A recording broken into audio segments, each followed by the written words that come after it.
தெய்வத்தாலாகாதெனினும் முயற்சிதன் மெய்வருத்த கூலி தரும்.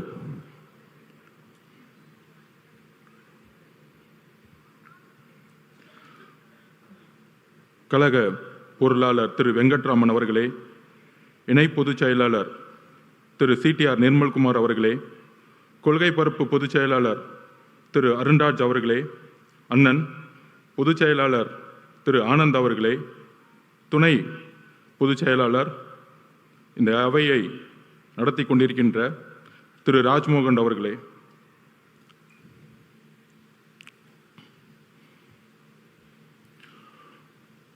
நாற்பதாவது நாள் முதல் 16 நாள் அவதூறுகள், பொய் பிரச்சாரங்கள், துரோகங்கள், சூழ்ச்சினா என்னன்னே தெரியாத நம்மளுடைய கட்சி 30 வருஷமா இயக்கங்களா, மக்கள் இயக்கங்களா உருவாகி நலத்தட்ட இயக்கங்களாகவே மக்களோட இருந்து இதை வழிநடத்தி இன்றைக்கு சூழ்ச்சினா என்னன்னு முதல் முறையா கரூர்ல பார்த்து அந்த சூழ்ச்சியை எதிர்கொண்டு இன்றைக்கு எந்த சூழ்ச்சி செய்தார்களோ அந்த திமுக இன்றைக்கு மக்கள் முன்பு ஒரு குற்றவாளியாக ஆக்கப்பட்டு தமிழகத்தில் பேசி பேசி வளர்ந்த கட்சி திமுக இன்றைக்கு பொய்யை மட்டும், குற்றச்சாட்டுகளை மட்டும் நம்ம மேல செலுத்தி நம்ம தலைவர் மேல ஒரு பொய்யான பிரச்சாரங்களை உருவாக்கி, ஆனால் தன்னுடைய அமைதியின் மூலமாக தமிழகத்தில் முதல் முறையாக ஒரு மௌன புரட்சியை உருவாக்கி மக்கள் விரும்பும் முதல்வர் வேட்பாளராக 2026 இந்த சூழ்ச்சியை தூக்கி எறியக்கூடிய ஒரே தலைவர் எங்களுடைய தலைவர் அவர்களுக்கு வணக்கத்தை தெரிவித்து, சிறப்பு பொதுக்குழுனா தலைவர் நம்மை அழைத்திருக்கிறார். பொதுவாக எப்பொழுதும் பொதுக்குழுவை தலைவருடைய அனுமதியுடன் நம்மளுடைய பொதுச்செயலர் அண்ணன் அவர்கள் கூப்பிடுவார். ஆனால் இன்றைக்கு தலைவர் அவர்கள் நம்மை இந்த தமிழகத்திற்கு தாவைக்க முடங்கியது, தாவைக்கவுடைய மாவட்ட செயலாளர்கள் கைது செய்யப்பட்டார்கள், பொதுச் செயலாளர் ஓடிவிட்டார், நிர்மல்குமார் ஓடிவிட்டார். யார் ஓடுனது? உங்க அப்பா கைது செய்யும் பொழுதும் நீங்க ஓடுனீங்களே, அப்படியா ஓடணும்? நாங்க கலைஞர் கைது செய்யப்படும் பொழுது யார் ஓடினார்? திமுகவுக்கு வரலாறு தெரியுமா? கலைஞர் கைது செய்யப்படும் சொந்த மகன் ஓடினார். வரலாறு பத்தி பேச ஆரம்பிச்சும் தாங்க மாட்டீங்க.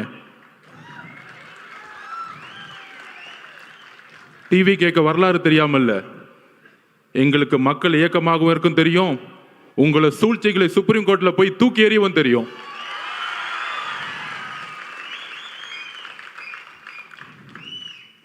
என்ன பண்ணிட்டோம்?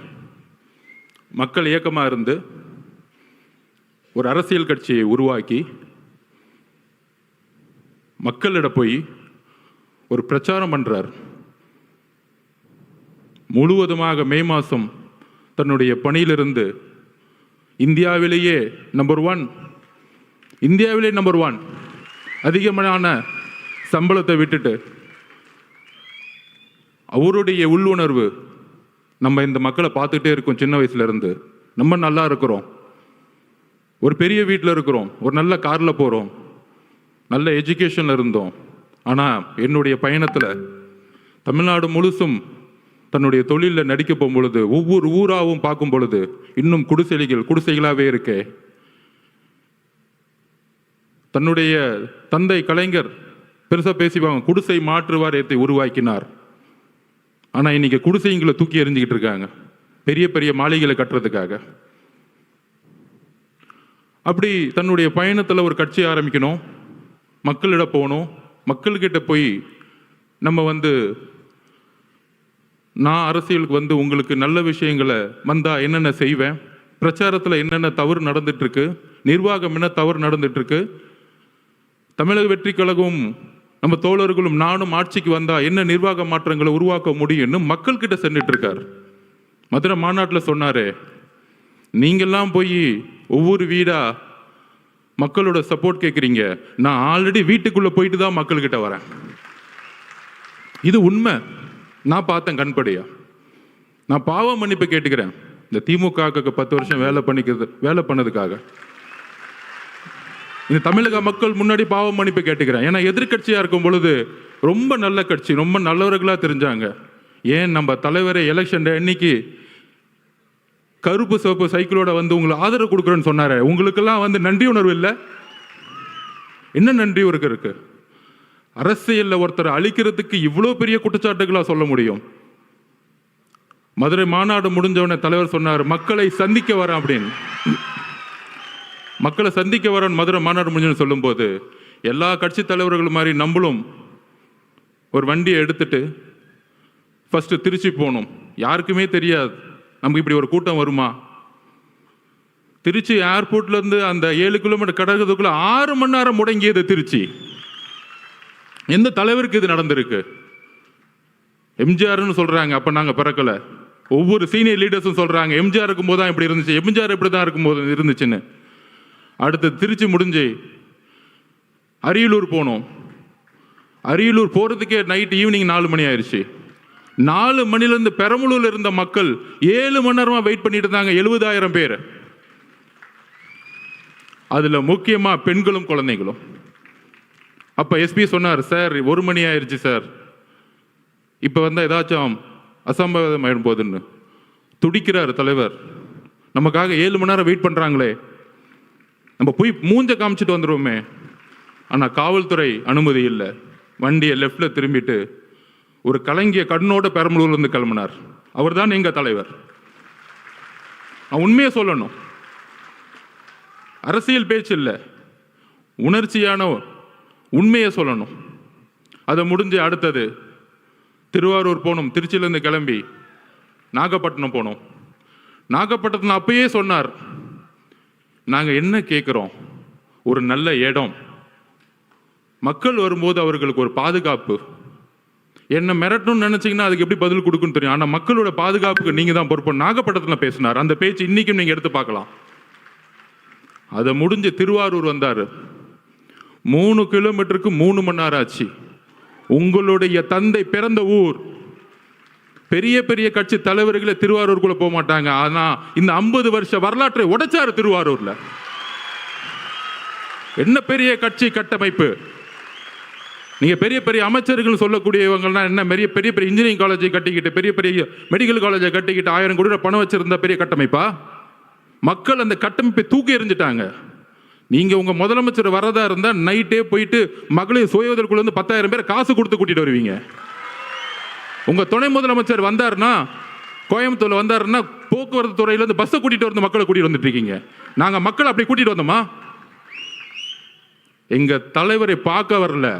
தலைவர் இன்னைக்கு தமிழகத்திற்கு ஒரே நம்பிக்கை, அன்போட மக்கள் வந்துகிட்டு இருக்காங்க. அதை கூட உங்களுக்கு புரியல.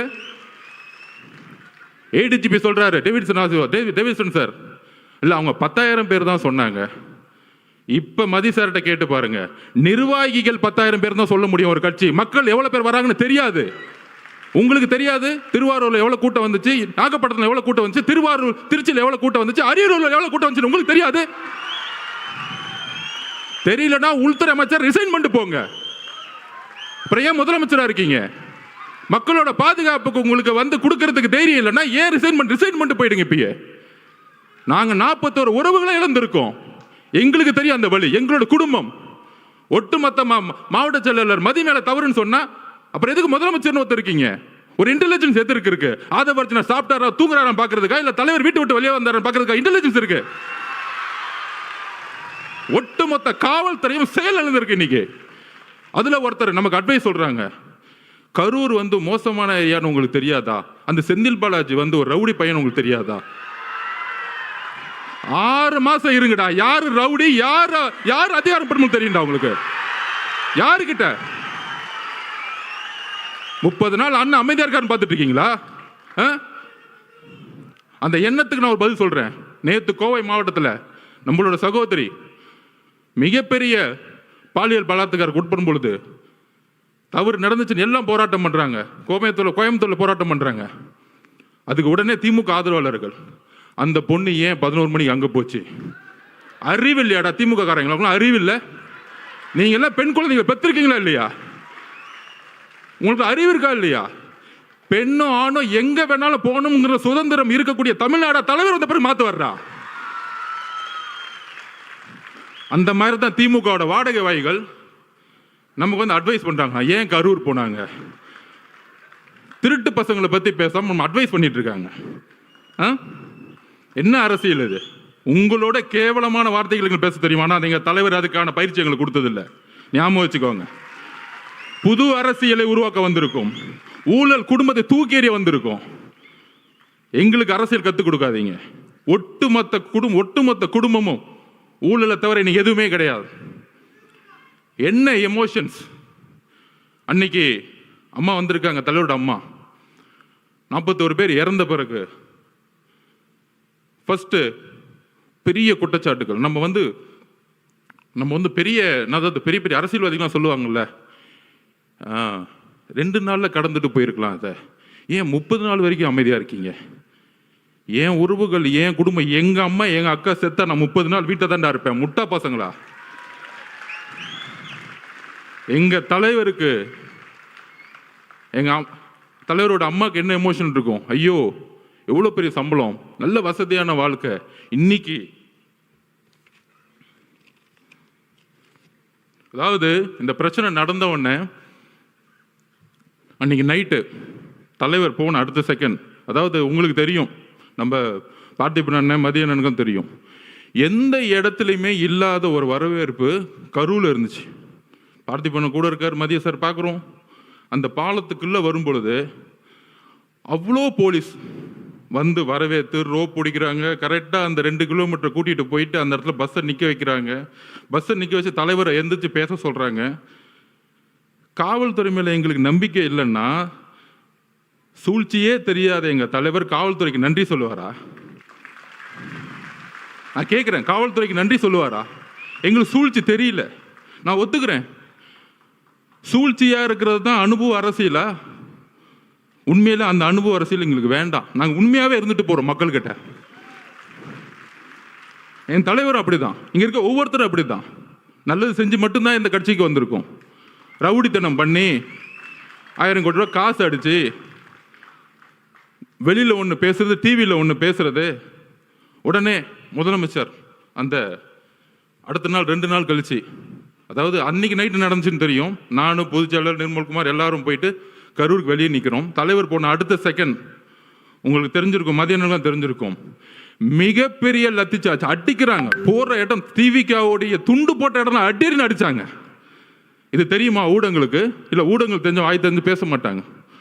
என்ன அடின்னா மரண அடி. ஒருத்தரும் திவிகாவுடைய துண்டோ சட்டையோ இல்லை, ஒரு நீங்கள் இளைஞராக இருந்தீங்கன்னா அந்த கரூரில் நிற்க முடியாது. நாங்கள் வெளியே வந்துட்டு பார்டரில் நிற்கிறோம். மேலே நிர்வாகத்தில் இருந்து கூப்பிட்டா இல்லை வராதிங்க, இல்லை நம்ம ஒரு 500 பேரோட போனால் திருப்பி ஒரு கலவரன்னு ஒரு சுச்சுவேஷன் உருவாக்குவாங்க. அப்போ நம்மளுடைய டாக்டர் பிரபுலாம் போய் ஹாஸ்பிட்டலில் உள்ளே இருக்கிறாங்க. அங்கேருந்து நாங்கள் ஃபோன் பண்ணி கேட்டுட்ருக்கோம், என்ன ஆச்சு, இத்தனை பேர் இறந்துட்டாங்களா? அங்கேருந்து தகவல் வருது. பெரிய பெரிய ஜட்ஜஸ் இன்னைக்கு போட்டிருக்காங்க, கரூரில் மெடிக்கல் ஹாஸ்பிட்டலில் சரியான உபகரணங்களே கிடையாதுன்னு ரிப்போர்ட் வருது. ஏன் பக்கத்தில் பிரைவேட் ஹாஸ்பிட்டல்லாம் சேர்க்கலை? அப்போ தாவேக கட்சிக்காரங்க ஹாஸ்பிட்டல் பக்கமே வரக்கூடாது, அங்கேயே வெளியேறுங்க. இவங்கெல்லாம் ஓட்டாங்க, தலைவர் ஓட்டார். யாரா ஓடுனது? வந்தால் நீங்கள் என்ன பண்ணுவீங்க எங்களுக்கு தெரியாது. 75 வருஷம் கழிச்சு உங்களுக்கு சூழ்ச்சி என்னன்னு தெரியாது. எம்ஜிஆரையும் ஜெயலலிதாவையும் சூழ்ச்சி பண்ணி என்ன பண்ணீங்கன்னு எங்களுக்கு தெரியாது. இதே மாதிரி தான் 97 கோர்ட் ஆர்டர் வாங்கி ஜெயலலிதா அரெஸ்ட் பண்ணிட்டாங்க. அப்போ என்ன தெரியுமா வந்து ஆர்குமெண்ட்டு, பேச்சுவார்த்தை அரசியல் விட்டே போயிடுமா? இவங்களுக்கு எப்படின்னா, இந்த ஒரு குடும்பம் மட்டும்தான் அடுத்த 100 வருஷத்துக்கு வேற யார் ஏற்று வந்தாலும் தூக்கி எறிஞ்சிருது. இன்னைக்கு பெரிய பெரிய பார்த்தீங்கன்னா இந்த 30 நாள் தெரியும், பெரிய பெரிய சினிமா ஸ்டார்ஸ், உலக நாயகங்கள்லாம் போய் ரெட் ஜெயினில் சைன் போட்டு சினிமாவுக்கு போயிட்டாங்க. எங்கள் தலைவர் நினச்சிருந்தா இதே ரெட் ஜெயினில் 500 கூட சம்பளம் வாங்கிட்டு என்னமோ பண்ணுங்கன்னு சொல்லிட்டு போயிருப்பார். ஏன்னா தூக்கி எறிக்கு தானே வந்திருக்காரு உங்களை, அந்த கோபம் தானே உங்களுக்கு. யாருமே எத்து கேட்கக்கூடாது. நான் சொன்னோம்ல, பிறப்பார்வத்தில் முதலமைச்சர் வரக்கூடாது. என்ன பிரச்சனைனா அதான் நெப்போகிட்ஸ். இந்த நேபாளத்தில் புரட்சி வந்து யார் யாரெல்லாம் வந்து பக்கா ஷூட்டிங்கு, அதுக்கு அடுத்தது வந்தாரு பாருங்க ஷூட்டிங்கு, அதுக்கு அடுத்தது வந்தாரு பாருங்க மகேஷ் பொய்யாமொழி. மக்கள் எங்க உண்மை தெரிஞ்சிச்சுன்னா இந்த 2 பேரை பார்த்தே உண்மையை கண்டுபிடிச்சிட்டாங்க. இன்னைக்கு எங்க தலைவர் மேல நைட் ஃபுல்லா விமர்சனம், அவர் ஓட்டாரு ஓட்டாரு ஓட்டாரு அப்படின்னு. அந்த 2 பேர் கேமரா வேணுங்கன்னே கொண்டு வந்து வர வச்சு, அங்கே நில்லுங்க கேமரா நில்லுங்க, நாங்கள் 2 பேர் நிற்கிறோம். ஒருத்தன் அப்படியே கையை பிடிச்சி நெளிகிறான். சாரி தப்பா பேசாதீங்க, உரிமையில் பேசிட்டு நெளிகிறாரு. அடுத்தது நம்ம மகேஷ் பொய்யாமொழி. அதாவதுங்க நமக்கு வந்து ஒரு வீட்டில், இப்போ எங்கள் அம்மாவை நான் சின்ன வயசில் இழந்துட்டேன். நம்ம உறவுகள் அம்மாவும் அக்காவும் குட்டி குட்டி குழந்தைங்க இருக்கும்போது முதல் வாய் வார்த்தையே வராது. நாங்கள் அப்படிதான் நிற்கிறோம் எல்லாருமே. பொதுச் செயலாளர் என்னன்னு தெரியாமல் அப்படியே மயங்கி நிலையில் நிற்கிறார் பொதுச் செயலாளர். நாங்கள் அப்படியே நிற்கிறோம். இதுக்கப்புறம் அரசியல், நம்ம மேலே குற்றச்சாட்டுகள் எதுவுமே அடுத்த 48 மணி நேரத்துக்கு எங்களுக்கு எதுவுமே தெரியல. அதுக்கப்புறம் தான் என்ன நடக்குதுன்னு டிவியில் பார்க்க ஆரம்பிக்கிறோம். இதுதான் உள் உணர்வு. அப்போ தலைவருடைய உணர்வு எப்படி இருக்கும்? அமைதியாக போய். தலைவரோட அம்மாவோட உணர்வு எப்படி இருக்கும்? ஐயோ, இந்த முரசொலியில் இவங்க பண்ணுற உண்மை என்னன்னு தெரியும். முதலமைச்சர் என்ன பண்ணார்? அடுத்த 2 நாள் கழிச்சு இதில் வந்து எந்த கட்சி தலைவரும் தன்னுடைய கட்சியை வந்து இறக்குறதுக்கெல்லாம் நினைக்க மாட்டாங்க சொன்னாரா இல்லையா? நல்ல புள்ள மாதிரி. ஆனால் முரசொலியில் சொல்கிறாங்க, தாவேக்கா கொல்லும் நீதி வெல்லும், 41 உயிர்களை கொன்ற விஜய். இப்போ தெரியுதா திமுகவுடைய நிலைப்பாடு என்னன்னு தெரியுதா? இதே முரசொலியில். அப்போ இவங்களோட நோக்கம் என்ன? 77க்கு அப்புறம் எம்ஜிஆரை ட்ரை பண்ணாங்க, அம்மா ஜெயலலிதா மடத்தை ட்ரை பண்ணாங்க. அதுக்கப்புறம் யாரை இவங்களை எதுக்கு வந்தாலும் ஏன் காமராஜரே பொய்யா சொல்லி தூக்கி எறிஞ்சாங்க. ஆனால் அந்த சூழ்ச்சியை ரொம்ப அமைதியாக இருந்து, இது அரசியல் சாணக்கியத்தில் தன்னுடைய உண்மை உணர்வு, அந்த மக்கள்கிட்ட இருக்கிற உணர்வு. அந்த என்ன உணர்வுனா, தலைவருடைய அம்மா என்ன நினைப்பாங்க? ஐயோ குழந்தைக்கு இப்படி ஆயிடுச்சு, இப்படி பொய் சொல்றாங்களே, சூழ்ச்சி பண்றாங்க அப்படின்னு சொல்லும் பொழுது, இதே உணர்வை தான் அவருடைய அமைதி தமிழ்நாட்டிற்கு ஒட்டுமொத்த தாய் குலமும் ஒரே மாதிரி நினைச்சிருக்காங்க. தலைவரோட அம்மா மட்டும் அப்படி நினைக்கல. அதனால தான் இவங்க மாட்டிக்கிட்டாங்க. அன்னைக்கு நைட் இவர் நடிக்க, அந்த பிரச்சனையிலையும் கண்டிஷனை ஃபாலோ பண்ணுங்கன்னா ஆக்டிங் போட. ஆனால் நீங்கள் இதில் மகேஷ் பொய்யாமொழி மட்டும் பார்த்துருப்பீங்க. இன்னொரு நெப்போ கிட்ட ஒன்று வரும் காலையில் துபாயிலேருந்து கிளம்பி. அவர் ஏதோ துபாயில் போய் தமிழ்நாட்டில் ஒரு தியாகம் பண்ணுறதுக்காக அங்கே உண்ணாவிரதம் போன மாதிரியும், அங்கேருந்து இந்த மக்களுக்கு ஓடி வந்த மாதிரியும் வந்துட்டு ஒரு மணி நேரம் கூட ஹாஸ்பிட்டல் இல்லை. அந்த மக்களோட நமக்கு அந்த ரைட்ஸ் இருந்துச்சா, நமக்கு அந்த அதிகாரம் இருந்தால் அந்த மக்களோட கடைசி நிமிஷம் வரைக்கும் நம்ம இருந்திருப்போம். அந்த உயிரை எடுத்து கொண்டு போய் சமாதானம் பண்ணுற வரைக்கும், சமாதி கொடுக்குற வரைக்கும் இருந்திருப்போம். அப்படி ஒரு மணி நேரம் வந்துட்டு கடைசியில் ஒரு பேட்டி, ஏங்க இந்த தப்புலாம் பண்ண அவரை போய் ஏங்க கொஸ்டின் கேட்கல, தாவேக்க தலைவரை பார்த்து கொஸ்டின் கேளுங்க. இப்போ புரியுதா? பாவம் முதலமைச்சருக்கு உடம்பு சரியில்லை, அவருக்கு என்ன நடக்குதுன்னே தெரியாது. ஒரு பேப்பர் கொடுத்தா படிப்பார். சட்டசபையில் பாருங்க, எதிர்கட்சி தலைவர் 2 மணி நேரம் பேசுவார். ஆனால் எதிர்கட்சி தலைவர் பேசுறதை காமிக்கவே மாட்டாங்க வீடியோவில். டக்குன்னு ஒரு குறிப்பு வரும், ஒரு 5 நிமிஷம் பேசுவார். அவர் 2 மணி நேரம் கத்திட்டு இருப்பார், 5 நிமிஷம் பண்ண மட்டும் லைவ் வரும். அவர் என்னப்பா பண்ணுறது? இஸ்லாமிய சமூகமும் சரி, கிறிஸ்தவ சமூகமும் சரி, பெண்களும் சரி, இளைஞர்களும் சரி, அவர் பிரச்சாரம் போகும்போது எல்லா கூட்டமாக வராது. அது எப்படி நிப்பாட்டுறது? இவ்வளோதான் இவங்களோட நெரேட்டிவ், இவ்வளோதான் இவங்க சிந்தனை. அப்போ என்ன பண்ணணும்? அவர்கிட்ட என்ன பலம் இருக்குது? பெரிய பொருளாதார பலம் இருக்கா? இல்லை. சரி, இவர் மிரட்ட முடியுமா? உன் குடும்பத்தை அதை பண்ணிடுவேன் இதை பண்ணிடுவேன், மிரட்ட முடியாது. பெரிய பெரிய நடிகர்கள்லாம் இன்னைக்கு மிரட்டி ரெட் ஜெயினில் சைன் போட வச்சுட்டாங்க. உங்களுக்கு யாருன்னு தெரியும், அவங்க பேரை சொல்ல வேணாம். அவங்க இப்போ நமக்கு எதிராக பேசிக்கிட்டு இருக்காங்க. 5 வருஷத்துக்கு முன்னாடி மாற்றம் அப்படின்னு சொன்னவங்களாம் இப்போ இந்த பக்கம் போய், ஐயா நீ தான் ஏன் எனக்கு சைன் அப் போடு, நான் ஒரு படத்தை நடிக்கிறேன்னு படத்துக்கு போயிட்டாங்க. அன்னைக்கு எப்படி நைட்டு நடித்தாங்களோ, வாழ்க்கை முழுசும் நடித்து நம்பர் 1 ஆனவருக்கு நடிக்கவே தெரியாதவங்க வந்து நடிச்சாங்கன்னா இவருக்கு தெரியாதா தலைவருக்கு? அப்படி அன்னைக்கு நைட்டு மாட்டி முதலமைச்சர் அப்படி வந்து அடுத்த நாள் அறிக்கை. முதலமைச்சர் மட்டும் இல்லை, ஹோம் செக்ரட்டரி கோர்ட்டில் கேஸ் ஃபைல் பண்ணுறாங்க. கோர்ட்டில் கேஸ் ஃபைல் பண்ணி எக்ஸ்பார்ட்டி ஆர்டர். தாவேக்கே கிடையாது, யாருமே கிடையாது, திமுகவே கேஸ் போடுமா, திமுகவுடைய அரசு வக்கீலே ஆர்குமெண்ட் பண்ணுவாராம். அதுக்கப்புறம் நான் எதுவும் சொல்ல முடியாது, ஒரு ஜட்ஜ்மெண்ட் வருது. அன்னைக்கு தலைவர் கூப்பிட்டார் இமீடியட்டா, தோழர்களே இவங்களுடைய சதி சூழ்ச்சி, கரூருடைய சூழ்ச்சிகள் நம்ம ஒட்டுமொத்த கட்சியும் அழிக்கிறதுக்கான வேலையை செய்ய ஆரம்பிச்சிட்டாங்க. அதில் துரைமுருகன் பேசுறாரு, யார் கட்சியோட பொதுச் செயலாளர். ஒரு நம்பர் கமிஷன் விசாரிக்கும், விசாரிச்சுட்டு உண்மை இருந்தா தலைவர் விஜய் மேல வந்து நடவடிக்கை எடுப்போம், நாங்கள் அதுக்கெல்லாம் பயப்பட மாட்டோம். இவங்க சூழ்ச்சி எங்கே வந்துச்சுன்னு பார்த்தீங்களா? இவங்களே கமிஷன் போடுவாங்களாம், இவங்களே காவல்துறையை போட்டு விசாரிப்பாங்களாம், திருடனும் அவனே, உள்ள வச்சுக்கிறனும் அவனே, அவனே நியாயம் வருவானாம். இதுதான் இவங்க பஞ்சாயத்து. அதிகாரம், அதிகாரம் மமதை. அப்போதான் சொன்னார், ஒரே ஒரு மீட்டிங், சுப்ரீம் கோர்ட் போங்க, நம்ம நியாயம் ஜெயிக்கும்னு சொன்னார். ஃபர்ஸ்ட் நம்பிக்கை கொடுத்தது அவர் தான். இந்த சும்மா சொல்றாங்க பாருங்க, இவர் ஆலோசனை கொடுக்குறாரு, அவ்வளோ ஆலோசனை கிடைக்கிறாரு, எல்லாத்தையும் பார்த்து தான் வந்திருக்காரு. அவருக்கு எந்த ஆலோசனையும் தேவையில்லை. அவர் சொன்னா செய்யறதுக்கு இங்க இருக்கவங்க எல்லாரும் இருக்கிறோம், 1.5 கோடி பேர் இருக்கும் சொல்ற செய்யறதுக்கு. எங்களுக்கு அவரை பத்தி உங்களுக்கு தெரியாது, அதிகமா பேச மாட்டார். தலைவர் விஜய் அவர்கள் தான் செயல். நீ பேசி பேசி அழிஞ்சுக்கிட்டு இருக்க, அவர் செயல்ல வந்து ஜெயிச்சுட்டு போயிட்டே இருப்பார்.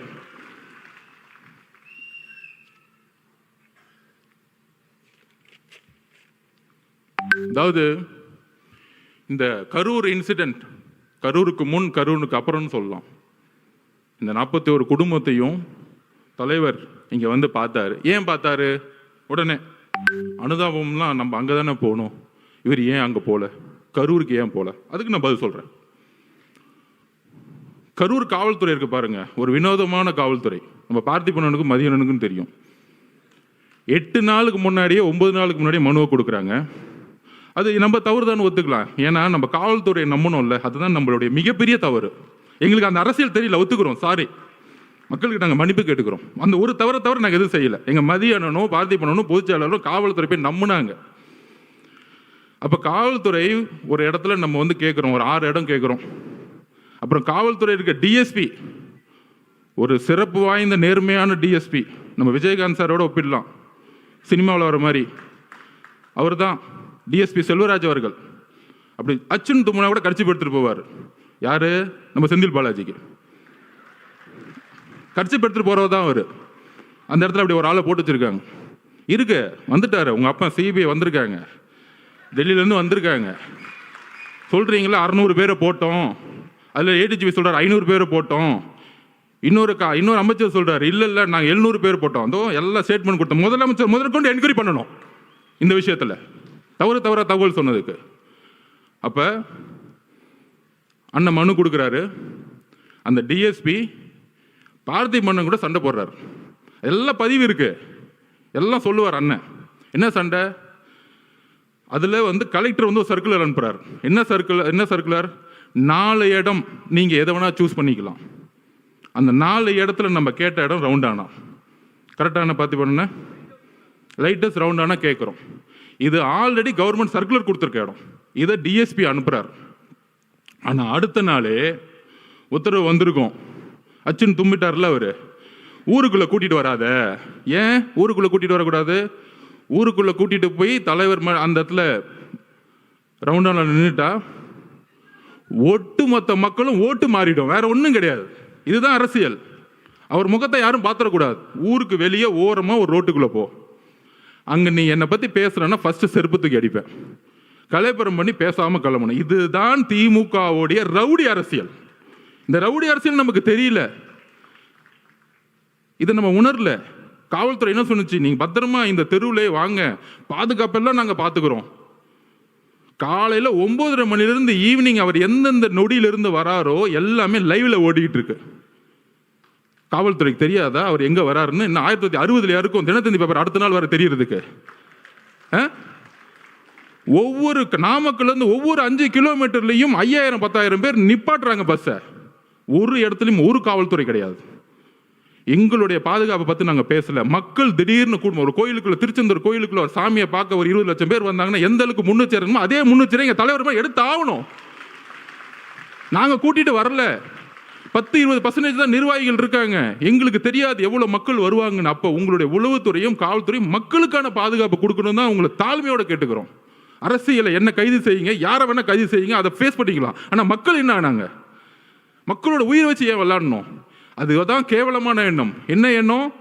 மக்களுக்கு எதாவது ஆச்சுன்னா அந்த பழியை அவர் மேலே போட்டு சூழ்ச்சி பண்ணி கட்சியை முடக்கி கட்சியை தூக்கி எறியணும். முதலமைச்சர் ஸ்டாலினோட ஒரே குறிக்கோள் என்ன தெரியுமா? தன்னுடைய மகனுக்கு போட்டியே இல்லாமல் ஒரு விஷயத்தை உருவாக்கிட்டு போயிடணும். அதிமுக அவங்க போட்டியை நினைக்கிறது இல்லை. ஒரே போட்டி 1977க்கு அப்புறம் 26% இன்னைக்கு தாண்டின ஒரே கட்சி நம்மளுடைய தலைவர். சும்மா டிவிக்கு எப்போ பார்த்தாலும் ஒரு பெரிய டிவி சேனல், ஒரு சேனலை முடக்கிட்டாங்க. நம்ம சகோதரர் சொன்ன புதிய தலைமுறை, அவர்கிட்ட நான் பேசும்போது என்ன சொன்னாங்க, ஏன் லைவ் போடுறோம்னா ஒவ்வொரு சனிக்கிழமை அன்னைக்கும் நம்பர் 1 சேனலில் 1,20,00,000 பேர் பார்க்குறாங்க. நம்பர் 2 புதிய தலைமுறை 80,00,000 பேர் பார்க்குறாங்க. அவங்க ஆட்டோமேட்டிக்காக மக்கள் எங்கே இருக்குமோ அங்கே தான் சேனல் இருக்கும். அப்போ மக்களுடைய சந்திப்பு, மக்களுடைய கமிட்மெண்ட் எங்கே இருக்குன்னா தலைவர்கிட்ட இருக்கு. ஒரு மாற்றம் வராதா? ஒரு உண்மையான ஒரு ஒருத்தர் மாட்டா, அவர் திருட மாட்டாருப்பா. ஏன் திருட மாட்டாரு? அவர் தான்ப்பா பெரிய சம்பளத்தை விட்டுட்டே வராரு. இவங்கன்னா திருட்டு பசங்க, இந்த படுபாவிங்க. இத்தனை நாளாக நாங்கள் வேற ஆள் இல்லை. இதெல்லாம் ஊரில் ஒரு சாதாரண ஒரு பாட்டி பேசுகிறாங்க. உங்களுக்கு தெரியும், ஐயோ அங்கே நேரு இருக்கார், எப்படி ஜெயிப்பார்? 2011 உன் நேருலேருந்து எல்லாம் தூக்கி எறிஞ்சாங்க மக்கள். என்ன பேசிட்டு இருக்கீங்க? என்ன அரசியல் எங்களுக்கு தெரியாது. ஐகுமோரில் ஒரு பெரிய மினிஸ்டர் தூக்கி எறிஞ்சாங்க, ஒரு சைக்கிள் கடைக்கார வச்சு ஜெயிச்சாங்க. அதுதான் தமிழக வெற்றி கழகம். நீ உன் கட்டமைப்புலாம் தூக்கி எறிவார். உன் பொதுச் செயலரில் தூங்க முடியாமல் எந்திரிக்காம, அதுக்கு ஏன் பொதுச் செயலர் எவ்வளோ மேட்ரு? ஏன் பொதுச் செயலரை பார்த்து நீ மீம்ஸ் போட்டுட்டு இருக்க? எந்திரிச்சு ஒரு வாக்கிங் பண்ண சொல்ல உன் பொதுச் செயலரை. சட்டசபையில் உட்காந்து கிண்டல் பண்ணிக்கிட்டு கேலி பண்ணிக்கிட்டு எதிர்கட்சிகளை என்ன அவை நாடா, ஒரு அவை நாவடக்கம் கூட தெரியாம சட்டசபையை கேலி பொருளாக்கிக்கிட்டு எப்போ பார்த்தாலும் சட்டசபைக்கு போனா ஐயா உதயநிதி வாழ்க, ஐயா உதயநிதி. என்ன தியாகி அவரு? சட்டசபையா என்ன பண்ணிட்டு இருக்கீங்க? இது கேள்வி கேட்டால் போதும், என் மேலே ஒரு எஃப்ஐஆர், நான் புரட்சியை உருவாக்கிட்டேன்னா. ஆமாம், எல்லாம் ஊர்லேருந்து எல்லாம் ஆம்ஸ் இறக்கி நடு ரோட்டில் நின்று துப்பாக்கி எடுத்து சுட்டுட்டு இருக்கோம். இதுக்கு ஒரு எஃப்ஐஆர், இதுக்கு ஒரு மிரட்டல். அதில் துரைமுருகன் நாங்கள் என்ன நடக்கணும், தைரியம் இருந்தால் கை வைங்கடா, என் தலைவரை பார்த்துருவோம். தைரியம் இருந்தால் கை வைங்கடா. என்ன அதிகாரம் இருந்தால், போலீஸ் இருந்தா, தைரியம் இருந்தால் முதல் வீட்டுக்குள்ளே போயிடுங்க. நான் கேட்குறேன், ஒட்டு மொத்த காலேஜில் இருக்க இளைஞர்களும் உங்கள் வீடு தேடி வருவாங்க, ஞாபகம் வச்சுக்குவாங்க. ஆயுத எழுத்து படம் பார்த்துருக்கீங்களா? பெரிய ரவுடி எழுத்து நிற்பாங்க. அந்த படத்தில் மணிரத்னம் சார் எழுதியிருப்பாரு, இளைஞர் புரட்சி. அந்த புரட்சி தான் 26ல் உருவாகிட்டு இருக்கு. நீ காசை கொடுத்து கூட்டிட்டு வருவ. அதுக்கு நான் உதாரணம் சொல்லிடுறேன். நாமக்கல்ல இருந்து கரூர் வந்துட்டு இருக்காரு அண்ணன், நான் உள்ள இருக்கிறேன். அதுக்கு முன்னாடி ஒரு பெரிய காலேஜ் இருக்கு மேடம். மதியானம் என்ன நடந்தது? குமாரசாமி காலேஜில் இருந்து 5000 ஸ்டூடெண்ட்ஸ் ஓடி வருவாங்க. நான் 2 கிலோமீட்டர் பார்க்குறேன். அண்ணன் பார்க்குறாரு, என்னப்பா அங்கேருந்து ஒரு கூட்டம் ஓடி விட்டது, என்னப்பா அது அப்படிங்கிற. ஒட்டுமொத்த காலேஜும் ஓடி வராங்க. அதில் ஃபோன் வேறு எடுத்துகிட்டு வராங்க, கத்தி எடுத்துகிட்டு வர ஃபோன் எடுத்துகிட்டு வந்துட்டு இருக்காங்க. அதில் நண்பர்களே, இதுதான் மிகப்பெரிய விஷயம். அதில் 5000 பேர்த்துல 3000 போது பெண்கள் ஓடி வராங்க. இதுதான் அரசியல் மாற்றம். நீ சொல்ற நேரு, வேலு, செந்தில் பாலாஜி தூக்கி எறிஞ்சிட்டு இளைஞர்கள் போயிட்டே இருப்பாங்க. ஞாபகம் வச்சுக்கோங்க. காவல்துறையை பார்த்து பயப்படுற நினைச்சிட்டு இருக்கீங்களா? எங்களுக்கு எந்த பயமும் இல்லை. நாங்கள் ஒரே ஒரு கோரிக்கை தான் மக்கள் முன்னாடி வைக்கிறோம். மக்கள் பாதுகாப்புக்கு காவல்துறை தான் பொறுப்பு. எங்கள் பாதுகாப்பு. என் மேல எஃப்ஐஆர் போடுங்க, எங்க பொதுச்செயலாளர் அரெஸ்ட் பண்ணி உள்ள வைங்க, நாங்கள் எதிர்கொள்ளுக்குவோம். சுப்ரீம் கோர்ட்டு கூட போய்க்குவோம். எங்களுடைய ஒரே ஒரு தொண்டை மேல கை வைங்க, சுப்ரீம் கோர்ட்ல இருந்து ஆர்டர் வரும். நாங்கள் இப்போ சொல்றோம், எங்களுக்கு நீதித்துறை மீது, நீங்க நீதித்துறை வச்சு அரசியல் பண்ணினா எங்களுக்கு நீதித்துறையில் என்ன, எங்களுக்கு சீனியர்ஸ் இருக்காங்க. எங்க கட்சி உட்கார்ந்து சாதாரண கட்சி நினைச்சுக்காதீங்க, எங்களுக்கும் தெரியும் அரசியல். ஆனால் மக்கள் பாதுகாப்பு, அந்த பாதுகாப்புக்கு நீங்கள் தான் முதல். இப்போ கூட எஸ்ஓபியை போட்டோம். நம்ம நிர்மல்குமார் அவர்கள் நம்ம சட்டத்துறை போட்டோம் ஹைகோர்ட்ல நம்ம கேஸ் ஃபைல் பண்ணியிருக்கோம். எப்படி எல்லா கட்சிகளுக்கும் சமமா ஒரு ரூல்ஸ் அண்ட் ரெகுலேஷன் உருவாக்குங்க. நமக்கு மட்டும் ஒரு நாளுக்கு முன்னாடி தருவாங்க. ஆனால் திமுக மட்டும் தன்னுடைய புள்ள ரோட் ஷோ போகலாம், அவர் ரோட் ஷோ போகலாம். அது எனக்கு புரியல. எல்லாம் ரோட் ஷோன்னா சாதாரணமாக நினச்சிக்கிறாங்க. ரோட் ஷோன்னா மக்கள் இருக்கணும், வெறும் ரோட்டில் போகிற ரோட் ஷோ கிடையாது. உதயநிதியில் ரோட் ஷோ போயிட்டு இருக்காரு, அது நம்ம பசங்க மீம்ஸ் எடுத்து போட்டுட்டு இருக்காங்க. வெறும் ரோட்டில் அப்படி கை கும்பிட்டு லெஃப்ட்லேயும் ஆளை காணும், ரைட்லேயும் ஆளை காணும். யாரை பார்த்து இந்த பூனை வந்து சூடு போட்டுக்குமே புளியை பார்த்து, எப்போ பார்த்தாலும் நம்ம தலைவர் பண்ணுறதையே பார்த்து பண்ணுறது. அவர் ஏர்போர்ட்டு இறங்குனா கூட்டம் வருதுன்னா மக்கள் வராங்க, உடனே இவங்களும் ஏர்போர்ட் விட்டுனா கூட்டம் வரணும். நம்ம உதயநிதி போகிறாருன்னா ரோட்டில் போகிறாருன்னா ரோட் சைடு லெஃப்ட் ரைட்டு பார்க்குறாரு, எவனுமே மதிக்கல. இப்போ கூட நேற்று கூட பாருங்கள், வெள்ளூரில் வாக்கிங் போயிட்டு இருக்காரு, யாராவது ஓடி வந்து பார்க்காங்க. எங்கள் தலைவர் வெள்ளூரில் வாக்கிங் போட்டோம், அன்னைக்கு வெள்ளூரை முடங்கி போயிடும். என்ன பேசுறீங்க நீங்கள்? உங்களுக்கு தான் தெரிஞ்ச அரசியல். திமுகனா கொள்கை கொள்கை, நாங்கள் தான் கொள்கை, எங்களுக்கு தான் கொள்கை தெரியும். நான் ஒத்துக்கிறேன். 1967 அண்ணா உருவாக்கும் போது நாங்களும் அண்ணா வழியில் இருக்கவங்க தான். அண்ணாவோட கொள்கையை நாங்கள் வந்து கடைப்பிடிக்கிறோம், தலைவர் கடைப்பிடிக்கிறாரு. அண்ணாவோட கொள்கை என்ன? பெரிய திராவிடன் 4 மணி நேரம் பேசுவான், எல்லோரும் சமமாக நினைக்கிறது தான் அண்ணாவோட கொள்கை. எங்கள் தலைவர்கிட்ட பேசி பாருங்க 1 hour. இங்கே இருக்கிற பிஎல்ஏ நம்பர் 1 தான், பொதுச் செயலாளர் 1 தான். அங்கே ஒரே ஒரு டிஸ்கிரிமினேஷன் வந்து தூக்கி போட்டு போயிட்டே இருப்பார். எல்லாரும் சமமாக இருங்க. அப்போ அண்ணாவோட குறிக்கோள் என்ன? சாதியை பார்த்து அவர் அரசியல் பண்ணல, மதத்தை பார்த்து அரசியல் பண்ணல, பணத்தை பார்த்து அரசியல் பண்ணல, ஊழலுக்காக அவர் வரல. இதுக்கு மேலே என்னப்பா கொள்கை வேணும் எங்கள் தலைவருக்கு? சொல்லுங்க. நீ 10 மணி நேரம் மேடை போட்டு பேசுகிற வாழ்க்கையில் கடைப்பிடிச்சிட்டு போயிட்டே இருக்கிறார். நீ மேடை போட்டு எதுவும் கடைப்பிடிக்க மாட்டேன்னு எல்லாருக்கும் தெரியும். அதுக்கப்புறம் கலைஞர் வந்தார். நான் ஒத்துக்கிறேன், கலைஞர் மேலே பெரிய விமர்சனம் 2 விஷயம் இருக்குது. குடும்ப ஆட்சியும் ஊழலும், அதில் பெரிய விமர்சனம். இன்னொன்று சமூக நீதியை கொஞ்சம் உருவாக்குனாரு, அதில் எங்களுக்கு எந்த விதமான இல்லை. ஏன்னா தலைவருக்கு கலைஞரே பிடிக்கும், அதை கூட நாங்கள் ஒத்துக்கிறோம். இப்போ இருக்கிற ஸ்டாலின் திமுக இருக்கே, அவர் விமர்சனம் பண்ணி பிரோஜனம். அவருக்கு உடம்பு சரியில்லை, அவர் நடந்துக்கிட்டு இருக்காரு, ஆனால் சுற்றியில் என்ன நடக்குன்னு தெரியாது. கரூரில் பேட்டி கேட்குறாங்க, வந்தார், எழுப்பி விட்டாங்க. ஐயோ உங்கள் பையனுக்காக போங்க, அப்போ தான் பழியெல்லாம் தூக்கி விஜய் சார் மேலே போட முடியும், நீங்கள் தயவு செஞ்சு எந்திரிச்சு போங்கன்னு சொன்னா அவரும் வந்துட்டார். 5 வருஷமாக எந்த சாவுக்கும் போலையாம். ஃபோனில் அஜித்குமார் கூப்பிட்டு அம்மா மன்னிச்சுக்கோமான்னு சொல்லுவாராம். ஆனால் தாவேக்கா மேலே குற்றம் சொன்னவொன்னே கிளம்புனாரு பாருங்க, சார்ட்டர் ஃப்ளைட் பிடிச்சி. அந்த சார்ட்டர் ஃப்ளைட்டை எப்போ புக் பண்ணாங்க, எப்படி வந்துச்சு, எப்படி நைட்டோட டேட்டா கிளம்புனாருன்னா அடுத்து சிபிஐ என்கொயரி வச்சுக்கலாம். அதை அப்புறம் வச்சுக்குவோம். அதுக்கு தான் உச்சநீதிமன்ற நீதிபதி போட்டிருக்காங்களே, அவர் வரட்டும், பெரியவர் வரட்டும், அங்கே நம்ம முறையிடுவோம். அங்கே அப்போ அவருடைய குறிக்கோள் இன்னைக்கு வந்து ஸ்டாலின் திமுக என்ன தெரியுங்களா? ஒன்றுமே இல்லை. அவர் உடம்பு சரியில்லை, அமைதியாகிட்டார்.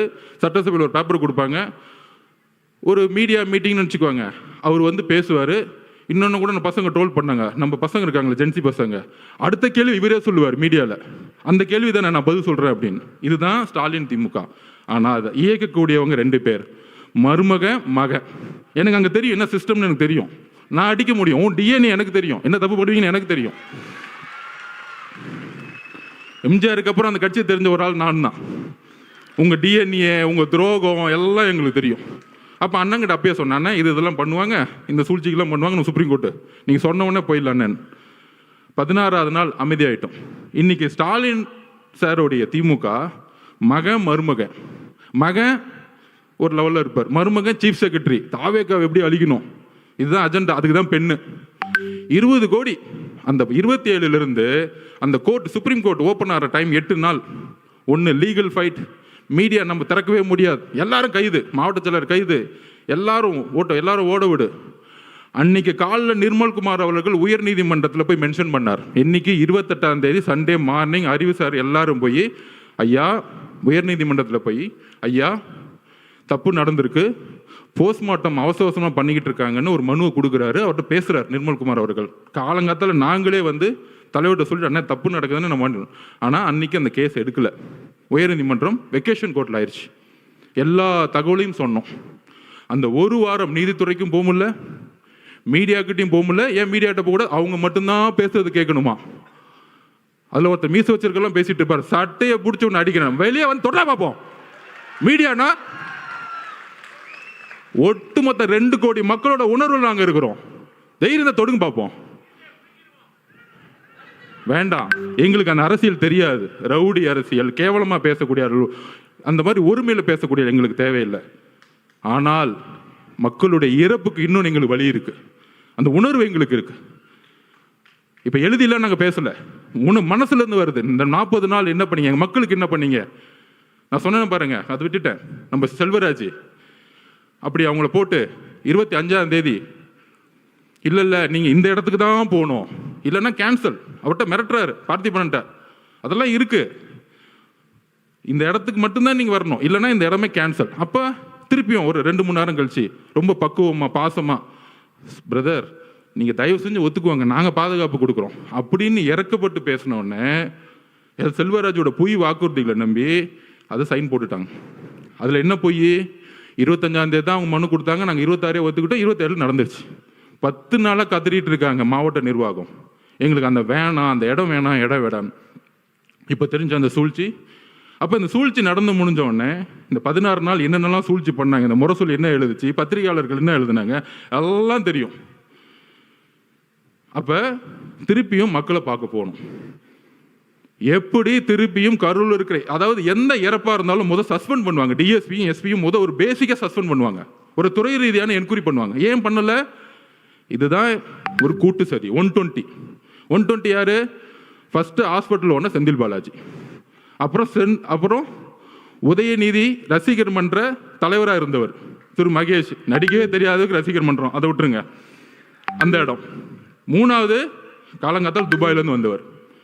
ஆக்சுவல் 120 இவங்க தான், கூட்டு சதியே இவங்க தான். ஏன் திண்டுக்கல்லேருந்து பெரியசாமி என்ன வரல? அவங்கெல்லாம் கலைஞர்கிட்ட இருந்து அரசியல் கற்றுக்கிட்டாங்க. மக்களை சாவடிக்கூடிய அரசியல் திமுக இருக்க சீனியர் செய்யவே மாட்டாங்க. இந்த மாதிரி மாறி மாறி மாறி மாறி வந்துட்டு கொன்னாலும் பரவாயில்ல நினைக்கக்கூடிய ஒரு செந்தில் பாலாஜி ஆளுங்க தான் இது எக்ஸிகியூஷன்ஸ். இது நான் தனிப்பட்ட விமர்சனம் பண்ணுறேன். அதுக்கான விஷயத்தை நம்ம சொல்லுவோம். நம்ம போய் என்கொயரி ஆஃபீஸர்கிட்ட ஒரு திருநான்னு வச்சுக்குவாங்க, எனக்கு உங்க மேலே சந்தேகம் இருக்குன்னு சொல்லிட்டாலே அவங்க பார்த்துக்குவாங்க. வரிசையாக இருக்குது இதில். அப்போ திருப்பியும் தலைவர் போனால், தலைவர் பாதுகாப்பு ஓகே, அதில் ஒரு மண்டபம் கொடுக்குறாங்க. நம்ம பார்த்திபனுக்கு தெரியும் என்ன மண்டபம் கொடுக்குறாங்க அப்படின்னா, கரூர்லேருந்து வெளியே தள்ளி போய் காம்பவுண்டே இல்லாமல் வெறும் ஷெட்டு வச்சுக்கிட்டு ஒரு மண்டபம். மித்த மண்டபம் எல்லாருமே ப்ரைவேட் மண்டபம்லாம் சொல்லி வச்ச மாதிரி, உங்களுக்கு தான் காவல்துறையே மண்டபம் கொடுக்குறாங்களாமே, எங்ககிட்ட நாங்கள் எப்படிங்க கொடுக்க முடியும்? ஆல்ரெடி எல்லாம் சொல்லிட்டாங்க கிளியரன்ஸ். இந்த உண்மையை தெரிஞ்சுக்கணும். ஏன் இந்த விமர்சனத்துக்கு பதில் சொல்லணும்னா, தலைவர் விமர்சனத்துக்கு பதில் சொல்லி பழக்கம் இல்லை. ஆனால் அங்கே ஏன் போல அப்படிங்கிற விஷயத்த அந்த மக்களுக்கு சொல்லணும், பாதிக்கப்பட்ட எங்கள் குடும்பத்துக்கு நாங்கள் சொல்லணும். அதுக்கான வாய்ப்பு இது வரைக்கும் நாங்கள் கிடைக்கல. தலைவரும் வாயை திறந்து அவங்ககிட்ட சொல்லலை. அங்கே தான் அந்த அவருடைய உண்மை இருக்குது. எவ்வளோ கடுமையான ஒரு நேரம் ஒரு தலைவருக்கு, உறவுகளை இழந்து பார்க்க முடியாமல் 30 நாள் வீட்டுக்குள்ளே இருந்து பார்க்கவே முடியாத சூழலை உருவாக்கிய ஒரு அரசு, காவல்துறை, மீடியா இதெல்லாம் பார்த்துக்கிட்டு பொய்யையும் உள்வாங்கிக்கிட்டு கடைசியில் இதே இடத்துல அவர் வந்து பார்த்தாரு. யாருமே இல்லை, தனியாக பார்த்தார். எந்த விதமான இதுவுமே இல்லை, ஆடம்பரம் இல்லை, ஒன்றுமே இல்லை. மீடியாவில் இது வரைக்கும் ஒரு சின்ன பிக்சர் வெளியே வரல.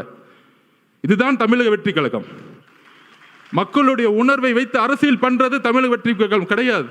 அவரை பார்த்துட்டு 10 நிமிஷம் சாப்பிடல, 9 மணிலேருந்து 6 மணி வரைக்கும் தன்னுடைய கண்ணீரை மட்டுமே அவங்க முன்னாடி நின்றுட்டு இருந்தார். ஒரு மிகப்பெரிய ஆளுமை, தமிழ்நாட்டின் மிகப்பெரிய எதிர்காலம், முதலமைச்சர், ஒரு மிகப்பெரிய நடிகர், திரையில மக்கள் கொண்டாடக்கூடியவர். ஆனால் மக்கள் முன்னாடி அழுது கண்ணீரை சேர்ந்து அந்த 30 நாள் அம்மா, அக்கா, குழந்தைங்களை பார்த்து அதுக்கப்புறம் என்னால் பேச முடியல. என்னெல்லாம் பேட்டி கொடுத்தாங்க தெரியும். அப்படி நடந்துச்சா எனக்கு இது வரைக்கும் உள்வாங்க முடியல. அவர் அப்படி பார்க்க முடியுமா அப்படின்னு. ஆனால் 9 மணி நேரம் கண்ணீர் விட்டு சிந்திய ஒரே தலைவர் எங்களுடைய தலைவர். உங்களை மாதிரி நைட்டு 3 மணிக்கு மலர் விலையை வச்சுட்டு 7வது நாளில் உங்களுடைய ஹெல்த் மினிஸ்டரை வச்சுட்டு இட்லி கடை படம் பார்க்க போகிற, இட்லி கடை படம் பார்த்தா எங்கள் தலைவர் கிடையாது. அப்படி ஒரு கட்சி கிடையாது எங்களுது. அப்போ அந்த வலியை ஒட்டுமொத்த தமிழ்நாடும் பார்க்கக்கூடிய எங்கள் தலைவர் 41 குடும்பத்தையும் அன்றைக்கு தத்தெடுத்தார். வாழ்க்கை முழுவதும் இந்த கட்சி தத்தெடுத்தது. இங்க இருக்கக்கூடிய 1.5 கோடி மக்களும் ஒரு ஆளா நாங்க இருக்கிறோம் பார்த்துக்கிறதுக்கு. அந்த வார்த்தைகளை கொடுத்து ஒரு விடை பெறும் பொழுது எங்களுக்கு தெரியும் அவருடைய உடல் மொழி எவ்வளவு இறுகி இருந்தது எங்களுக்கு தெரியும். அப்படி ஒரு தருணத்தை எங்க அண்ணனை நாங்க பார்த்ததே கிடையாது. அப்படி பார்க்க கூடாதுன்னு நாங்க நினைக்கிறோம். அந்த சூழ்ச்சியும் அந்த உணர்வும் இப்ப யோசிக்க ஆரம்பிச்சிட்டார். எந்த மக்களை நீங்க கை வச்சீங்களோ, பொதுவா அமைதிக்கு பின் புயல் வரும். இப்போ புயலுக்கு பின் அமைதி வரும்னு சொல்லுவாங்க. இப்போ ஒரு அமைதிக்கு பின் ஒரு புயல் வரப்போகுது, நீங்கள் பார்ப்பீங்க. ஏன் நிப்பாட்டினாங்க? ஏன்னா நம்ம 26% கிராஸ் பண்ணிட்டோம். தலைவரால் இன்னும் தமிழ்நாடு முழுவதும் பிரச்சாரம் பண்ணும் பொழுது தனியாகவே அவரால் ஜெயிக்க முடியும். இதுதான் உண்மை. எம்ஜிஆர் கட்சி திறக்கும் போது இவங்க கூட்டணி வருவாங்களா, அவங்க கூட்டணி வருவாங்களான்னு நினச்சி பார்க்கல. இதில் எதிர்கட்சிக்கு வேற நீங்கள்லாம் இந்த கொடூரமான திமுக அழிக்கணும்னா நாங்கள் தான் ஒரு பெரிய கட்சி, எங்களோட சேர்ந்துக்குவாங்க. அங்கே ஒரு மட்டம் தட்டுது. நம்ம இந்த தீய சக்தியை அழிக்கிறதுக்கு எம்ஜிஆர் உருவானார். அதுக்கப்புறம் அம்மையார் ஜெயலலிதா அவர்கள் அதை உருவாக்குனாங்க. அதுக்கப்புறம் ஒரே தலைவர், எங்களுடைய தலைவர் மட்டும்தான் இந்த தீய சக்தியை தூக்கி போட முடியும். அதில் நாங்கள் தெளிவாக இருக்கிறோம். நண்பர்களே, ரீசண்டாக நம்ம இந்தியாவுடைய பெண்கள் அணி வெற்றி பெற்றதை பார்த்துருப்பீங்க. 83க்கு அப்புறம் 25, 83 ஆண்கள் அணி ஜெயிச்சது கபில் தேவ் ஜெயிச்சாரு. அதுக்கப்புறம் பெண்கள் அணி ஜெயிச்சாங்க. அவங்க வெற்றி பெற்ற பிறகு சொன்ன வார்த்தைகளும் வழிகள் என்ன தெரியுமா? ஆண்கள் அணியை, இந்தியாவுடைய மென் டீம் எப்பயுமே இந்த உலகம் கொண்டாடும், இந்தியா கொண்டாடும். ஆனால் பெண்களை எங்களை கொண்டாடினது கிடையாது. இந்த ஒரு வெற்றி ஒட்டுமொத்த பெண்களுக்கும் கிடைத்த வெற்றின்னு சொன்னாங்க. அது மாதிரி 2026 எந்த மாதிரி காலகட்டத்தில் நம்ம இருக்கிறோம்? தன்னுடைய குடும்பத்தில் இருக்க மகனை முதலமைச்சராக மட்டுமே குறிக்கோள், வேற எந்த குறிக்கோளும் கிடையாது. கொள்கைன்னு சொன்னாங்களே, நான் சொன்ன மாதிரி தான். அண்ணா அவர்கள் 67 ஆரம்பிக்கும் பொழுது ஒரு கொள்கையாக ஒரு கட்சி ஆரம்பிச்சா திமுகவை. கலைஞர் கொஞ்சம் சமூக நீதியை பார்த்துக்கிட்டு குடும்பத்தையும் ஊழல் அமைச்சர்களையும் உருவாக்குனாரு. அதுக்கப்புறம் இன்னைக்கு இருக்க ஸ்டாலின் திமுக காந்தியை மட்டும்தான் ஃபாலோ பண்ணுறாங்க. உடனே காங்கிரஸ்காரங்க தப்பாக நினச்சக்கூடாது. என்னங்க எங்கள் தலைவரை திமுகவோட நோக்கி நீங்கள் கொண்டு போகிறீங்க அப்படின்னு சொல்கிறீங்க. உங்கள் கையில் காசு இருந்தால் ஒன்று எடுத்து வச்சுக்கோங்க. இந்த காந்தியை மட்டும்தான் அவங்க ஃபாலோ பண்ணுறாங்க. இந்த காந்தி இல்லைன்னா இன்னைக்கு எந்த கவர்மெண்ட் ஆஃபீஸ்குள்ளேயும் போக முடியாது. நம்ம செந்தில் பாலாஜி அவர்களை திட்டுவோம், நேரு அவர்களை திட்டுவோம், பெரியசாமி அவர்களை திட்டுவோம், இந்த அமைச்சர்களை திட்டிக்கிட்டு இருப்போம்.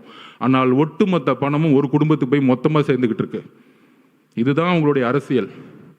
இந்த அரசியலை ஒழிக்கணும்னா ஒரே தலைவர், நேர்மையான, உறுதியான, தைரியமான, மக்களுடைய உணர்வை உணர்ந்து கொண்டு வர. அவர் அப்ப அடிக்கடி சொல்லுவார், அரசியல்னா என்னன்னு தெரியுமாங்க? மக்களோட உணர்வுல நம்ம இருக்கணும். இன்னைக்கு மக்கள்கிட்ட உணர்வுக்கு அப்பாற்பட்டு இருக்கிறவங்க தான் இன்னைக்கு இருக்க தலைவர்கள். அதனால தான் நைட்டு மலர் வளையம் வைக்கிறது, அடுத்த நாள் கிளம்பிடுறது, 3வது நாள் ஒரு தலைவரை குற்றச்சாட்டு சொல்றது, அவங்களுடைய பொதுச் செயலர் எப்படி அரெஸ்ட் பண்ணலான்னு தேடுறது. இதுதான் அரசியல். இந்த அரசியலுக்கு அப்பாற்பட்டு நம்மளுடைய வெற்றி, டிவிகேவுடைய வெற்றி எப்படி இருக்கணும்னா, ஊழல் மட்டும் இல்லை. இன்னைக்கு தஞ்சாவூரில் ஒரு விவசாயி நெல்லை உற்பத்தி பண்ணுறதுக்கு 4 மாதம் சாவுறாங்க. ஆனால் அந்த நெல்லை கொள்முதல் பண்ணுறதுக்கு ஒரு ஊழல். தலைவர் அதை திருவாரூரில் சொன்னார். அதுதான் இப்போ நடந்துச்சு. இந்த மாதிரி ஒவ்வொரு ஊரில் போய் நடக்கக்கூடிய ஊழல்களை சொல்லக்கூடிய, அதை போய் மக்கள்கிட்ட சேர்க்கக்கூடிய ஒரே தலைவர் நம்மளுடைய தலைவர். வரக்கூடிய 2026 வெற்றி நம்ம தலைவரை முதல்வராக்குவது மட்டும் இல்லை. அவர் ஏதோ முதலமைச்சர் ஆகணும், ஒரு பதவி வெறி இருக்குது, அதிகார வெறி இருக்குது, கிடையாது. ஒரு விவசாயிக்கு குறைந்தபட்ச கூலியை உருவாக்க வேண்டும். இன்னைக்கு நம்ம பேசிட்டு இருக்க நேரத்தில் மெரினா பீச்சில் தூய்மை பணியாளர்கள் போராட்டம் பண்ணிட்டு இருக்காங்க. ஆனால் இந்த முதல்வரும் துணை முதல்வர் என்ன பண்ணாங்கன்னா, அப்போ போராட்டம் நடந்துட்டு இருக்கும்போது அந்த குழு நம்மளை பார்த்தாங்க. போராட்டம் அவங்க கூலிக்காக போராட்டம் பண்ணிட்டு இருக்காங்க. இவங்க கூலி படமே பார்த்துட்டு இருக்காங்க. இப்போ தெரியுதா உணர்வு? தூய்மை பணியாளர்கள் கூலி கேட்டு போராட்டம் பண்ணிட்டு இருக்கும்போது கூலி படத்துக்கு ரிவ்யூ பண்ணிட்டு இருக்காங்க. இதுதான் உணர்வற்ற அரசியல். தமிழக வெற்றி கழகத்தில் இருக்க தோழர்களும் தலைவர்களும் கட்சிகளும் உணர்வுடன் மக்களோட இருக்கிறோம். விவசாயிக்கு பிரச்சனைனா அதை மாற்றணும்னு சொல்லிட்டு நம்ம ஒரு அதிகாரத்துக்கு வரணும்னு நினைக்கிறோம். அந்த அதிகாரம் மக்களுக்கானதாக இருக்கட்டும், அந்த அதிகாரம் சமூக நீதிக்காக இருக்கட்டும், அந்த அதிகாரம் மத சார்பின்மைக்காக இருக்கட்டும், அந்த அதிகாரம் ஊழலுக்கு எதிரான இருக்கட்டும். வரக்கூடிய அரசு இளைஞர்களுக்காகவும் பெண்களுக்காகவும் பெண்கள் பாதுகாப்பு அரசாக நம்ம தலைவர் கொடுப்பார் என்ற உறுதியோடு உங்களுடன் பயணிக்கிறேன். நன்றி, வணக்கம்.